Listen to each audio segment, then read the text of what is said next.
Hello everyone, welcome to my YouTube channel Mastermind Science Classes, and today we are going to learn about the digestion. Before it, we have studied about the digestion, the large intestine, small intestine. These things we have studied, but now today we are going to learn about the digestion. So first of all, we have to understand what is digestion. यानी digestion होता क्या है, जिसको हम हिंदी में पाचन बोलते हैं. तो एक्चुअली होता क्या है कि यानी ब्रेकिंग डाउन ऑफ दी, हम कह सकते हैं कि breaking down of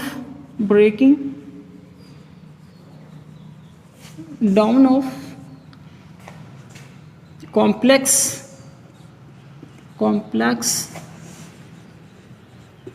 food particles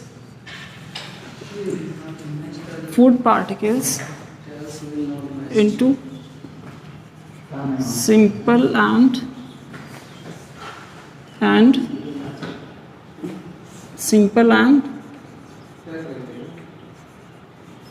soluble forms. यानी जो डाइजेशन होता है, ये डाइजेशन होता क्या है कि जो कॉम्प्लेक्स फूड मटेरियल्स होते हैं इनका सिंपल और सॉल्युबल फॉर्म में टूटना ही जो है डाइजेशन कहलाता है. तो यहाँ पर अब हम देख सकते हैं कि जो डाइजेशन है वो कहाँ कहाँ होता है, कहाँ से शुरुआत होती है. तो जैसे कि लास्ट वीडियो में हमने बताया था आपसे कि जो डाइजेशन होता है ये शुरू हो जाता है बकल कैविटी में, यानी बकल कैविटी में जो है, बकल कैविटी में डाइजेशन शुरू हो जाता है. तो जैसा कि हमको पता है कि बकल कैविटी में म्यूकस होता है, सलाइवा होती है. तो म्यूकस का तो कोई काम नहीं होता डाइजेशन में, बल्कि जो सलाइवा होती है, सलाइवा में सेलेवरी एंजाइम पाया जाता है, which is known as salivary amylase. यानी salivary amylase enzyme is present in saliva, salivary amylase, and this salivary amylase acts upon the starch. यानी ये जो salivary amylase है ये काम करता है किसके ऊपर, स्टार्च के ऊपर. यानी स्टार्च जो होता है आपका, स्टार्च को जो है ये माल्टोज में तोड़ देता है, माल्टोज में जो है ये तोड़ देता है. तो इसके अलावा जो है बकल कैविटी में कोई प्रोसेस या कोई भी डाइजेशन किसी भी न्यूट्रिएंट का या किसी भी फूड मटेरियल का नहीं होता है. Only starch is digested into maltose यहाँ पर केवल. अब इसके बाद आती है फेरिंग्स. तो फेरिंग्स में there is no any digestion in pharynx और इन ईसोफेगस. यानी ईसोफेगस जो है फूड पाइप जिसको हम बोलते हैं, फूड पाइप में भी कोई भी डाइजेशन नहीं होता है और फेरिंग्स में भी कोई डाइजेशन नहीं होता है. अब हम बात करते हैं स्टमक की. यानी स्टमक में क्या होता है, तो यहाँ पर जैसा कि हमने देखा कि स्टमक जो होता है, स्टमक में गैस्ट्रिक जूसेस सिक्रीट होते हैं. ये जो गैस्ट्रिक जूसेस होते हैं इसमें जैसे कि HCl होता है, म्यूकस होता है, डाइजेस्टिव एंजाइम्स होते हैं. तो जो ये HCl होता है, this HCl hydrochloric acid acts upon digestive enzymes, या फिर ऐसे कह लीजिए कि जो डाइजेस्टिव एंजाइम्स होते हैं ये इनएक्टिव फॉर्म में होते हैं. ऐसे समझ लीजिए सो रहे होते हैं, लेकिन ये HCl एक ऐसा मेंबर होता है या एक ऐसा सब्सटेंस होता है जो इन एंजाइम्स को जगाता है, यानी इनको एक्टिव फॉर्म में बनाता है. जैसे कि यहाँ पर हम देख सकते हैं जैसे पेप्सिनोजन. तो यानी ये जो पेप्सिनोजन है, यानी जो पेप्सिन एंजाइम है पेप्सिनोजन, तो it is in inactive form, ये इनएक्टिव फॉर्म में है. बट जैसे यहाँ पर HCl होता है, HCl इसके साथ में एक्ट करता है, ये इसके साथ में कंबाइन होता है, तो ये पेप्सिन यानी एक्टिव फॉर्म में कन्वर्ट हो जाता है, एक्टिव फॉर्म में कन्वर्ट हो जाता है. अब फिर जैसे ही ये पेप्सिन एक्टिव फॉर्म में कन्वर्ट हो जाएगा तो ये क्या करेगा, ये जो प्रोटीन होता है, प्रोटीन को पेप्टोन्स और प्रोटियोजेस में तोड़ देता है. अब इसके बाद हम देखते हैं रेनिन को. तो रेनिन जो होता है ये प्रोरेनिन यानी इनएक्टिव फॉर्म में पाया जाता है. As it combines with the HCl यानी हाइड्रोक्लोरिक एसिड के साथ जैसे ही ये कंबाइन होगा तो ये रेनिन जो है ये एक्टिव फॉर्म में कन्वर्ट हो जाए. After converting into active form rennin combines with casein. Casein is a kind of milk protein. यानी कैजीन जो है ये एक मिल्क प्रोटीन होती है और ये मिल्क प्रोटीन जो है रेनिन के साथ में मिलकर के पैराकेजीन बनाती है. अब ये जो पैराकेजीन है, paracasein combines with the calcium ions. Calcium ion के साथ में ये कंबाइन होता है और ये कैल्शियम पैराकेजिनेट बना देता है, जो कि एक इंसॉल्युबल फॉर्म में पाया जाता है.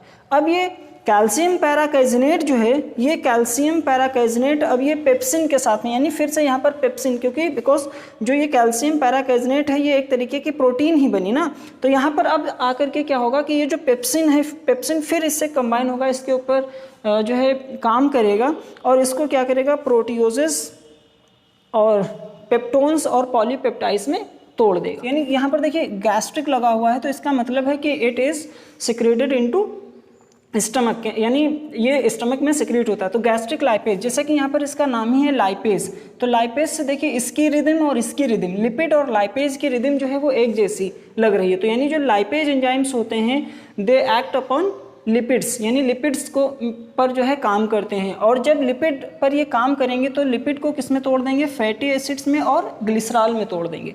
अब इसके बाद जो है गैस्ट्रिक म्यूसिन, गैस्ट्रिक म्यूसिन इसका भी मतलब कि इसमें गैस्ट्रिक लगा हुआ है, तो इसका मतलब ये स्टमक में सिक्रीट हो रहा है।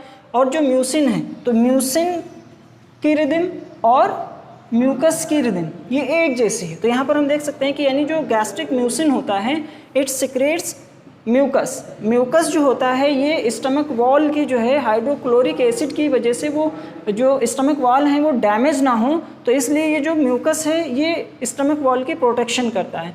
तो ये हमने पढ़ा डाइजेशन इन स्टमक। अब हम इसके आगे देखेंगे digestion in small intestine, small intestine में डाइजेशन के बारे में, यानी डाइजेशन इन स्मॉल इंटेस्टाइन। तो स्मॉल इंटेस्टाइन क्या होता है, जैसे कि हमको पता है कि स्मॉल इंटेस्टाइन का जो सबसे पहला पार्ट होता है that is duodenum, duodenum, duodenum जो है ये पहला पार्ट होता है स्मॉल इंटेस्टाइन का, और इट इज़ सी शेप, सी के जैसा होता है। तो यहाँ पर क्या होता है कि यहीं पर डिओडिनम में ही बाइल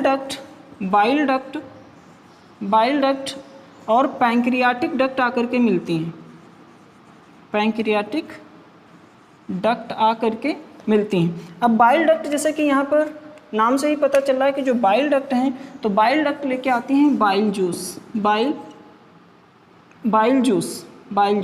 तो bile juice as we know it is secreted by liver जो है इसको सिक्रीट करता है। और बाइल जूस का कोई डाइजेशन में कोई बहुत अहम रोल नहीं होता है, बल्कि इसका जो काम होता है बाइल जूस का, कि बाइल जूस क्या करता है, it neutralises the acidic medium, neutralises the acidic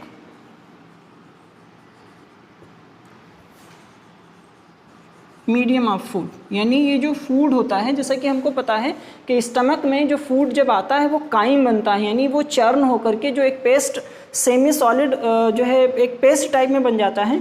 तो वहाँ पर क्या होता है कि उसमें HCl भी मिल जाता है। वो HCl मिलने की वजह से जो फूड है या जो काइम है वो एक एसिडिक मीडियम में चेंज हो जाता है। अब इस एसिडिक मीडियम को आगे इंटेस्टाइन में ले जाने के लिए उससे पहले क्या होता है, इसको न्यूट्रलाइज करना होता है। क्यों? क्योंकि अगर ये न्यूट्रलाइज नहीं होगा तो इसके ऊपर जो डाइजेस्टिव एंजाइम्स हैं वो फंक्शन नहीं कर पाएंगे।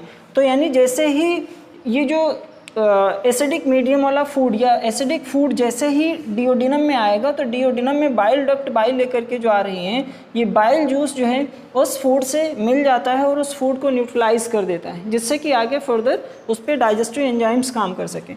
अब यहाँ पर हम पैंक्रियाटिक डक्ट के बारे में बात करेंगे। Pancreatic duct as we know कि पैंक्रियाटिक डक्ट जो है it comes from the pancreas, ये पैंक्रियास से आएगी, और पैंक्रियास से जब आएगी तो इसका मतलब है कि ये पैंक्रियाटिक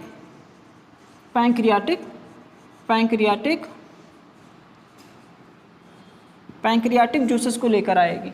और पैंक्रियाटिक जूसेस में जो पैंक्रियाटिक एंजाइम्स होते हैं उनके बारे में हम नेक्स्ट वीडियो में पढ़ेंगे।